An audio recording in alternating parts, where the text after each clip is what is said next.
Bonjour à tous, très heureuse de vous retrouver pour cette nouvelle émission consacrée aux addictions en entreprise. Il existe de nombreuses formes d'addiction et l'une des plus mal connues est sans doute celle qui peut nous lier à notre travail. L'addiction au travail, c'est ce rapport pathologique qu'on peut entretenir avec son métier, une forme de compulsion qui fait qu'on ne peut pas s'arrêter. On parle souvent de workaholisme.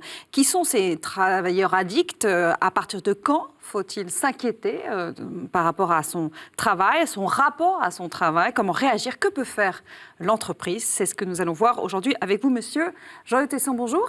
Bonjour Priscilla. Ravi de vous retrouver. Vous êtes chef d'entreprise et vous êtes l'auteur également de ce livre « Oser le couple durable » aux éditions Mediapol, qui traite notamment de cette addiction au travail. Donc, vous pourrez nous en parler dans quelques secondes. Joseph Touvenel, bonjour, vice-président de la CFTC, qui est sans doute, je suis sûr, un addict au travail, tout pareil. Oui, mais au travail, avec la notion chrétienne, quand vous regardez la première valeur travail dans le compendium de l'Église catholique, c'est le sabbat, c'est le temps du repos. C'est le repos. Et le 7e jour, et ça ne doit pas durer 7 jours, le repos, on est d'accord, c'est 1 jour sur 7, uniquement. Jean-Eudes, comment est-ce qu'on définirait cette addiction au travail dont vous parlez dans votre livre?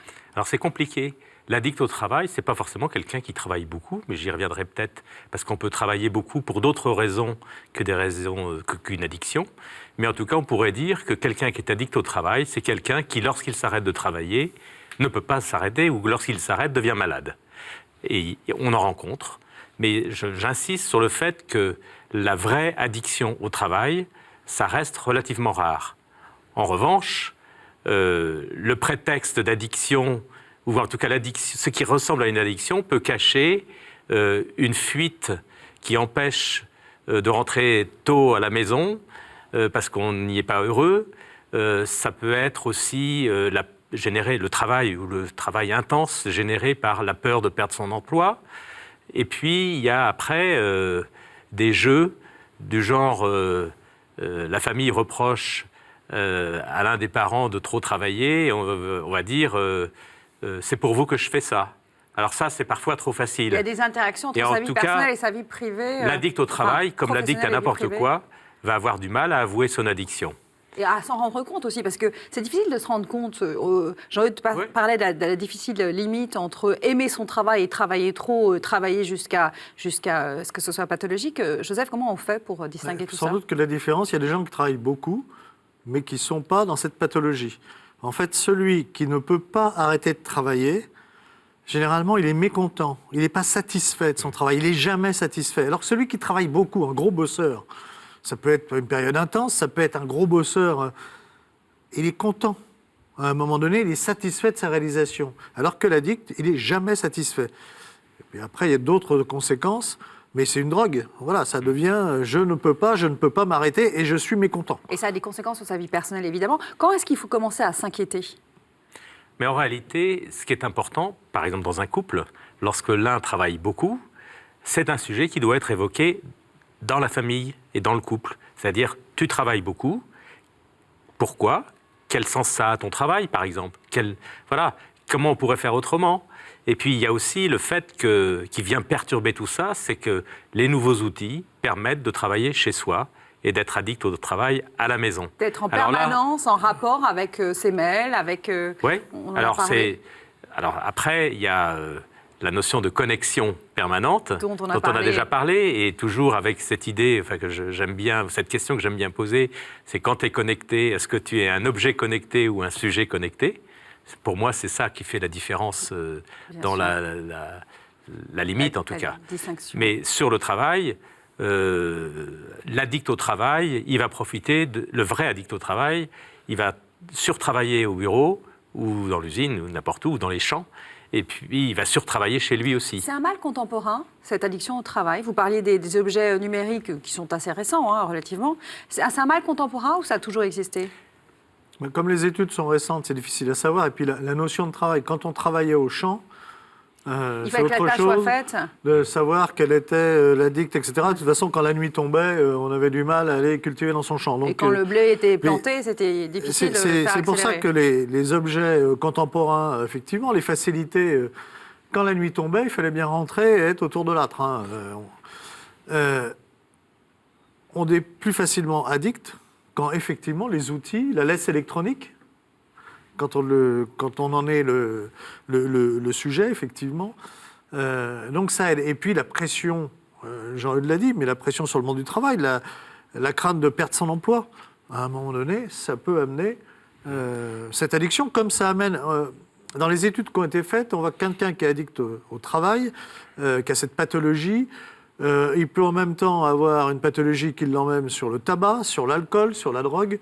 Tout ça est assez... Il y a des caractères, il y a des terrains, on va dire, à addiction. Alors, il y a des terrains, moi, il y a quelque chose qui m'a surpris dans une étude américaine. Alors, je ne sais pas si elle est vraiment... Mais on disait qu'il y avait 13% des femmes qui avaient cette pathologie et 8% des hommes. Pourquoi cette différence? Oui, ouais. Plus de femmes que d'hommes. Il y a sûrement une explication. Joseph commençait la litanie des addictions tout à l'heure, mais en réalité, il y a un phénomène aussi, c'est qu'il est de plus en plus facile d'être addict à quelque chose, parce que grâce à Internet en particulier, on peut avoir l'objet de l'addiction sous la main. Je prends l'exemple de la pornographie. Avant même les cassettes, quand il fallait aller au cinéma pour voir un film porno, c'était un effort, c'était plus compliqué.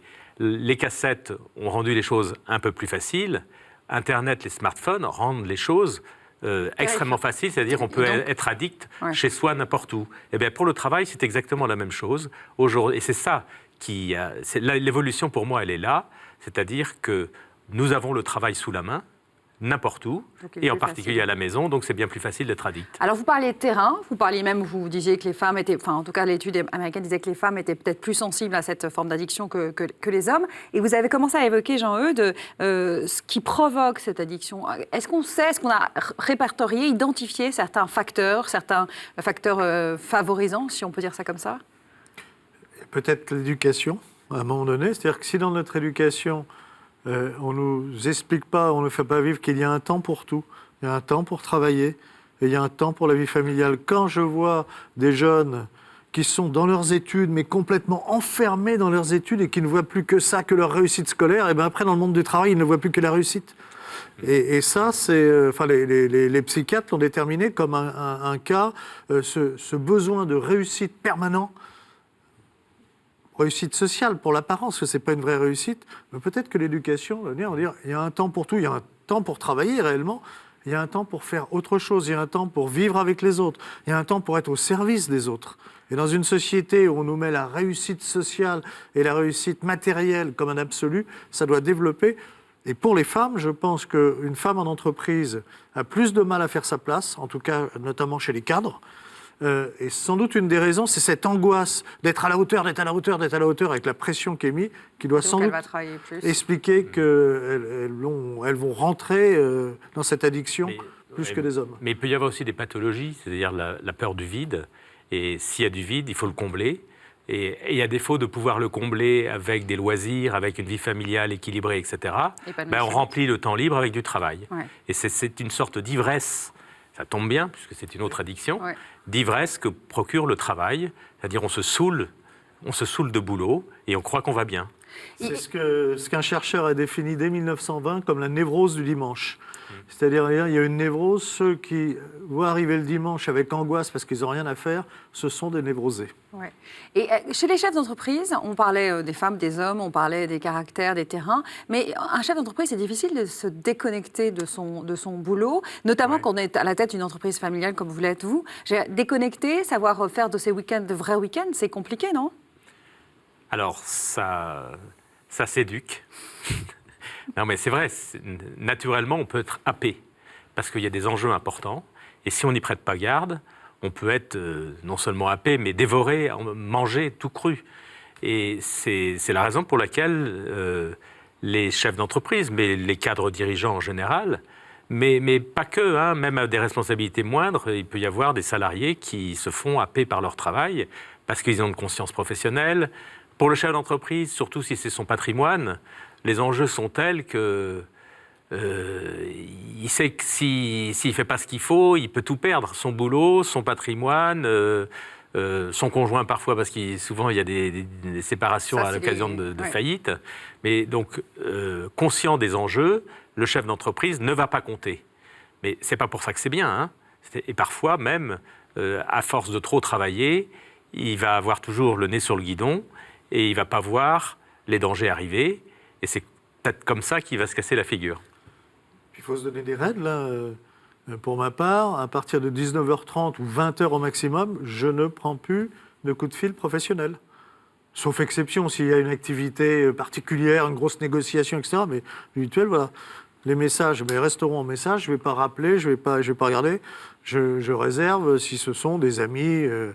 Et c'est comme ça qu'on se discipline aussi pour ne pas se faire absorber. Après, tous, on peut être amené à travailler sur des dossiers comme je le fais le soir, mais on essaie de s'organiser pour ne pas en être esclave et pour avoir une vie sociale à côté, une vie familiale à côté. Comment réagir quand on voit qu'un de ses collaborateurs ou un salarié tombe dans ce travers-là? Comment est-ce qu'un chef d'entreprise, comment un syndicaliste, un salarié peut dire « attention, là, tu vas trop loin » ? Moi, en allant dire à la personne « je trouve que tu travailles beaucoup, que vous êtes longtemps au travail, je vous invite à lever le pied parce que ce n'est pas forcément bon pour vous. » On est beaucoup plus efficace en travaillant trop. La limite, c'est de moraliser, c'est-à-dire de se mêler, d'être intrusif en disant comment ça se fait que tu restes ou que vous restiez si longtemps au travail, qu'est-ce qui ne va pas, est-ce que vous êtes... Vous vous ennuyez chez vous. Non, mais par exemple. Mais c'est vrai. Oui. Du côté syndical, les camarades est à pause syndicale, c'est bien connu. C'est une bonne introduction. Cela dit, en riant, camarade. Celui qui a cette pathologie, en plus, il est angoissé, il dort mal, il est agressif. Et tout ça se ressent dans la communauté de travail. Et donc le rôle de la communauté de travail, y compris des syndicalistes, de ceux qui représentent les salariés, c'est d'essayer de mettre du lien. Quand on voit que quelqu'un commence à avoir ces pathologies, c'est d'essayer de voir comment on peut l'aider justement à en sortir. Hein. Alors après, il n'y a pas de vérité absolue, de règles, petit A, petit B, mais c'est une attention humaine. De chaque instant. Et pour revenir à la régulation, moi je retiens ce que ma femme m'avait dit quand j'ai écrit ce livre. Elle m'avait dit sur le travail mes absences, elle me disait c'est pas forcément grave du moment que je suis consciente que nous sommes, moi et les enfants, in fine ta priorité. C'est joli. Comme vous n'êtes ni angoissé ni agressif, j'en déduis que vous n'êtes pas des workaholics tous les deux, ce qui est une bonne chose. Je vous souhaite à vous une très bonne semaine et on se retrouve évidemment, messieurs, la semaine prochaine. Et ne confondez pas les workaholics avec les travailleurs catholiques. C'est pas la même chose. Merci. Très bonne semaine à vous sur KTO.